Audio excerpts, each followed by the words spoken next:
Yo, what's going on, my people? It's your boy Crix the Great, back at you guys with another banger of a UFC 5 video. And in today's video, we're going to be talking about the meta fighters in UFC 5. Now, for those of you guys that don't know what I mean by meta fighters are going to be the fighters that you see 90% of the time when you play in online, in UFC 5, whether that be in quick fight or most of the time in ranked championship. You're going to see a heavy dose of these fighters. So we're going to go ahead and start off in the welterweight division. And I'm going to break them up into two categories, right? The meta fighter that you're going to see if you're going up against a grappler, and a meta fighter you're going to see if you're going to be going up against a striker. Now, for the first one in welterweight, you're going to be seeing a lot of George St. Pierre in welterweight. Now, this is kind of an obvious choice because he does have one of the highest takedown ratings in the game, but he does have really, really good striking as well. The only thing that really lacks with him is his cut resistance. So he's more susceptible to being cut just because of his low cut resistance stat. And I feel like this is going to be very important when you're going against GSP2 because on the feet, whether you're using them or going against him, because he's more susceptible to getting cut, so you have to be aware of that in a fight as well. But obviously you see his top gain is a 98. His bottom control is a 92. He has good sub offense and good sub defense. So that's going to make him a meta fighter in welterweight. So I would be expecting to see a lot of him in welterweight, especially if you're going up against a grappler. Now, the striker that's going to be the meta fighter for welterweight division in UFC 5 is going to be Leon Edwards. Leon Edwards, overall, he's really good, obviously, at striking, but he does have good grappling as well. But you're going to be seeing a lot of people using him just purely as a striker because he's got good chin health, he's got good cardio, good recovery, and he's an elite level striker in real life. So I think people are more going to be using him for his striking than his grappling. So just be expecting to see a lot of Leon Edwards, not only because of his stats, but because he is the champion in real life as well. People are going to be tending to use him a lot more just because of those two things. So those are the two meta fighters that I think are going to be very, very present once UFC 5 drops. So I'd be expecting to see these two guys pretty frequently when you play welterweight. So the next division we're going to look at here is the lightweight division. So we're going to be going into the grappling meta fighter first, and that's obviously going to be the champion Islam Makhachev. You're going to see Islam a lot like you did in UFC 4, obviously because his takedown is one of the highest in the game, as well as the highest. I believe it's the highest in the lightweight division, but I could be capping. I think he is, and I think Khabib is literally right there behind him, but his top control is 98. His bottom control is 92. He's got really good sub offense. We've seen him sub Charles Oliveira, which isn't easy to do. He's got really good sub defense, and his clinch grappling and takedown defense and stuff like that are all in the high 90s. So if you're a grappler, you're going to see this guy a lot. You're gonna see a lot of heavy grapplers using this guy, but he's really good on the feet as well. So he's kind of just a jack of all trades. But I think chances are if you see him, he's gonna be grappling you in UFC 5. Now for the striking meta, you're gonna be a little bit surprised at my pick here for the striker, the meta striker that I think you're gonna see. I think you guys are going to see a lot of Charles Oliveira for striking. And why do I say this? Because with the new grappling system and with the new TBS system that they have on the ground, you're going to want to counter somebody like Islam with somebody like Charles. Charles has good sub defense, obviously good sub offense. He has really good top and bottom control, but he's going to hit like a damn truck. Now, I've seen Marshall Mind and Romero dropped a video on Charles Oliveira already kind of talking about him being a meta fighter for UFC 5, and I totally agree. I agree 100%. I think you're going to see a lot of people picking Charles Oliveira to strike with. just because not only is he going to hit hard and have good boxing, good kickboxing, he's also going to have the ability to get up off of the ground against somebody like Islam, who all the grapplers are pretty much going to be using. So I think you're going to see a lot of Charles Oliveira for strikers and a lot of Islam Makhachev for grappling in the lightweight division for UFC 5. Now, the next weight class we're going to jump into is the light heavyweight division, and we're going to go with the grapplers first. I think you're going to see a lot of Jon Jones, obviously, for the grapplers in this weight class. I didn't mean to click on him. Let me go back right there. Because Jesus Christ. Accidentally made a mistake. I don't know why I did that. But anyways, I think you're going to see a lot of Jon Jones in light heavyweight, just because, you know, he has very good grappling. Now, 92 top game is kind of low. I'd like to see them increase this to 95, back to where it was in UFC 4, because he did have a very, very good top control in light heavyweight. His submission offense is a 95, because we know he does have good submissions. His submission defense is going to be good, but I believe he's going to have a pretty high takedown in UFC 5 as well. So I'd be expecting to see a lot of him out of grapplers in light heavyweight if you're going to be playing it. Now, the striker that I think you guys are going to be seeing a lot of in light heavyweight in terms of the meta really is split between two people. I think you're going to see a lot of Alex Pereira in light heavyweight, just because of how fluid he moves and how powerful he is.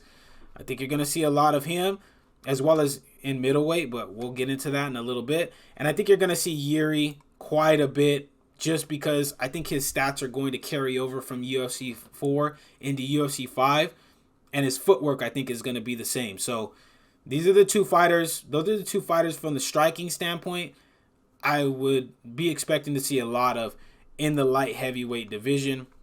And for a sleeper pick, you guys are probably going to see some Jamal Hills, but you don't really see him being utilized heavy in UFC 4. And I feel like with these two guys being up there, he's not going to be utilized more heavy. All right, but we're going to go ahead and jump into the next weight class, and that is men's bantamweight. So for the grappling aspect of, for the grappling meta fighter, I honestly think you're going to see some Aljamain Sterling. But I also think you're going to see some Henry Cejudo as well. Henry Cejudo and Aljamain Sterling, I feel like, are going to be the meta picks for grapplers in this weight class. Obviously, because they have high takedowns. And by the way, before we even get started with his stat breakdown, he has a terrible model, man. I don't know what's going on here, but yeah, we need to do better. But anyways, he has a 94 top control, 94 off the back, 97 sub offense, 96 sub defense, and I believe his takedown is going to be relatively high as well. So I'd be expecting to see a lot of him. The one person that's going to be a sleeper pick for the grappling is going to be Merab, but I feel like Henry Cejudo is going to be a little bit more of a viable pick in bantamweight, just because I feel like he's going to hit harder than Merab in this weight class. So those are the two fighters grappling-wise I think are going to be the meta in bantamweight. And for the striking meta, it's going to come down to two people as well. Obviously, you're going to see a lot of Sean O'Malley. That's a given. He's the best striker right now, arguably in the bantamweight division. It's going to have very high power, long, lanky boxing combinations, kickboxing combinations. That's just kind of a given. You're going to see him. But I think you're going to see a lot of Corey Sandhagen, as I just clicked on him again for no damn reason. I think you're going to see a lot of Corey Sandhagen as well in bantamweight, just because he's so tricky with what he can do. He's real tricky with what he can do. He does have decent grappling stats as well. His takedown defense is at a 90. But I think with his all-around game, you're going to see a lot of people using Corey Sandhagen as well for striking in UFC 5. But the next weight class we're going to jump into is the featherweight division. And from the grappling aspect of it, I think you're going to see a lot of Ilia Topuria. This guy, from what I hear and from the stats that you see on your screen here, he can be used really for grappling and striking. But I feel like a lot of grapplers are going to be using him to wrestle with. Obviously, because he does have 93 top control and 90 off the back. His submission offense is pretty good. Submission defense is decent. And he has 90s everywhere. But I feel like you're going to see people try to grapple with him quite a bit. Because of his stand-up ability, as well as his takedown is probably going to be decent enough to get you on the ground. But you can see Alexander Volkanovski being that way as well. His top game is going to be 94 and 91. So, I mean, you could see both of these guys being used as grapplers. But, you know, that's who I would suggest you guys are going to see in terms of meta fighters for takedowns. Now, for the strikers, you could use the same two guys and say that they're going to be meta fighters for striking. But I believe the big meta fighter for striking is going to be obviously the legacy Conor McGregor. I mean, that's a given. Conor's going to have 97 power or 96 speed with 98 punch power. His kicks are going to be ridiculously hard. So you're going to see a lot of him in terms of a striking. So just be aware of that, man. I mean, I hoped we would have gotten out of the Conor McGregor meta, but, you know, he's a moneymaker for UFC, so he's going to be overpowered, especially this Conor from back in the day. They brought him back, so he's going to be there. Now, a sleeper pick, unfortunately, in this game for me is going to be Max Holloway. I don't think Max Holloway is going to be as used of a fighter as he was in the previous two games, just because we do have Ilia Topuria and Volkanovski who are making their runs through the featherweight division. But I think you're going to see a good amount of Max Holloway, just not as much as you did in UFC 4. But the next weight class we're going to be looking at is the flyweight division. Now, for the grappling aspect of the flyweight division, I think you're going to see a lot of Demetrius Johnson being used for the grappling meta in flyweight, because he's really, really good at grappling, man. He's really good all around, so you can make an argument for him to be in the striking meta as well. But I think a lot of people are going to use him for his grappling. He does have 93 top control, 92 bottom control, a 94 offense, 93 sub defense, really good takedown defense. But I think his takedown is going to be really high as well. So if you see Demetrius Johnson, there's a high chance, more than likely, they're going to grapple you. And him, as well as Henry Cejudo, you guys are going to see both of these guys being used because they're both going to have a high takedown, and they're going to be probably the two most all-around fighters that you're going to see. So I'd be expecting to see these two used heavy if you're going up against a grappler. Now, for the striking meta, I think there's just one man you're going to see for the striking meta, and that's obviously Brandon Moreno. I mean, that's, like I said, just kind of a given in UFC 5 because he does have good boxing in real life. He has good chin. He has a good chin. He has good recovery. He has good cardio. And those three things are going to make for an elite meta striker in UFC 5. The only thing I would be cautious of if you are going to be striking with him is watch this cut resistance stat, because he's more prone to getting cut, like we talked about with GSP, because he does take a lot of damage in real life as well. So that's where he can be had a little bit, but I'd be expecting to see a lot of Brandon Moreno in the UFC 5 flyweight division in terms of striking. So the next weight class we're going to take a look at is the middleweight division. And on this one, for the grappling, you're going to see a lot of Khamzat Chimaev. Khamzat Chimaev, I think, is going to be the grappling meta in this weight class because he is going to have high takedowns. I believe he's in the top 5 in takedown stats. as well as Bo Nickel. Bo Nickel is going to be used for grappling heavy in this weight class as well. But neither one of those guys, unfortunately, is in the top 5 fighters list. But those are the guys that I think you guys are going to see if somebody's trying to go grapple heavy in UFC 5. So for the striking meta in UFC 5, I think you're going to see these two guys right here.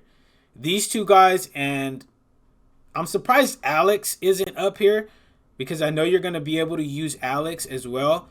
But these two guys, I think you're going to see heavy, Anderson Silva, because they're both 5 stars.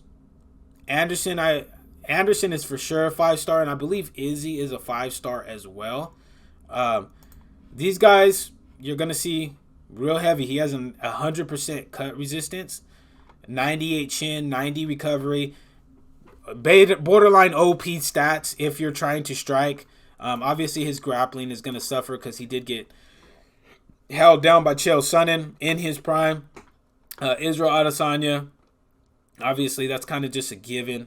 He's going to have almost damn near OP striking. And I believe he has 95 punch power in the game unless they've changed his punch power from the beta. And then Alex is obviously going to be used as well because, like I touched on in the light heavyweight division, his power and his length are going to be very, very hard to deal with in middleweight. So those are the fighters that I think are going to be the meta fighters from the grappling and striking aspect in middleweight. So the last but not least division that we do have that we're going to be breaking down here for the grappling and striking meta era is going to be heavyweight.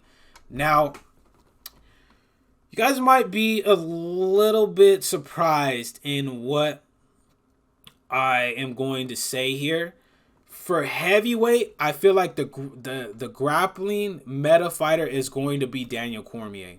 I think you're going to see a lot of Daniel Cormier up here in the heavyweight division because look at his cardio. His cardio is really high. He has a high chin, and this weight class is going to be a lot slower than light heavyweight.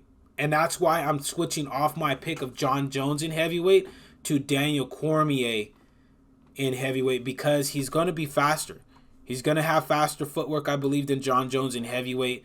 And he's going to have just as good of a takedown in heavyweight as Jon Jones. So I'd be expecting to see a lot of Daniel Cormier up here in heavyweight if somebody's going to be trying to grapple you. Now, from the striking standpoint, I feel like you're going to see a lot of Stipe Miocic and Fedor. These guys are going to be more of the strikers. Fedor is a 5-star in the game. Stipe Miocic is a 4.5-star. But we know how good of a boxer and how good of a striker Stipe is in the heavyweight division. So I'd be expecting to see these guys. But there is a high chance that you're going to see a lot of Tom Aspinall as well. I'm still kind of iffy about Tom Aspinall from the striking meta standpoint in the heavyweight division, only because his model in UFC 4 felt pretty sluggish, pretty slow. So that's why I have a little bit of trepidation with putting him as a meta fighter in UFC 5. But if his model moves better and he's a little bit quicker on the feet, then for sure I'd be expecting to see Tom Aspinall. But he does lack a little bit in cardio. And Sergey Pavlovich as well, from the striking standpoint. I think you're going to see a lot of Sergey Pavlovich and Derek Lewis as well from the striking standpoint because those guys hit hard as hell. But these are the guys that I think you guys are going to see from being heavily used from a lot of the strikers in the heavyweight division. But that's it for the video, guys. If you guys did enjoy this video, make sure to slap that subscribe button if you're new, as well as slap that like button so this video does get thrown into the YouTube algorithm, and you would be helping me out a lot just by doing that. And let me know in the comment section, what do you guys think? What do you guys think about the meta fighters that I just broke down in the video? And what do you guys think? Who do you guys think are going to be the meta fighters in UFC 5? As well as who do you guys think is going to be the most OP guy in UFC 5? In UFC 4, obviously we had Petr Yan, who was pretty OP. But I want to know, who do you guys think are going to be the meta fighters? And who do you guys think is going to be the most OP fighter in the game? But until the next video, guys, take it easy, be safe, enjoy the rest of your guys' day, afternoon, evening, depending on where you guys are watching this from. And I will see you guys in the next video.